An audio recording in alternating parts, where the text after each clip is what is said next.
કાકી પણ આવી ગયા છે સ્ટુડિયોમાં. કેમ છો કાકી? એકદમ આમ બ્યુટીફુલ ચાર્મિંગ લાગો છો. એ તો છે ને હમણાં સીધી બ્યુટી પાર્લર માંથી આમ આવીને હમણાં એટલે તું પાછું શું કામ પણ આવા પ્રયત્ન? મને બોલી તો લેવા દો ઉભા રહો. તો છે ને અમે બધી લેડીઝ છે ને આમ ખાલી એક આમ બોર્ડ વાંચીને બ્યુટી પાર્લર માં ઘૂસી ગયા. અચ્છા, એને બ્યુટી પાર્લર નું બોર્ડ કેવું માર્યું તું ખબર છે? કેવું? Ladies garage.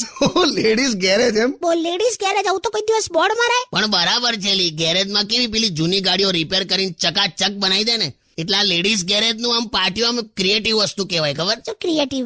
જો સરકારી હાઉસિંગ બોર્ડમાં ગમે તેટલા કલર મારો નવું ના લાગે. શાંતિ રાખો. પણ કાકી બ્યુટી પાર્લર માં એકદમ આમ શું કામ? એટલે વેકેશનમાં કશે જવાના છો શું? હું કશે નહીં, ખાલી મારા પિયર જવાની છું અને આ કશે જવાના છે. ક્યાં જવાના તમે? એ તો ખાલી 2 દિવસ પાટણ જવાનો છે. તમે પાટણ જવાના છો? વાવ! છેલાજી રે મારે હાટુ પાટણ થી પટોળા મોઘલાવજો. એમ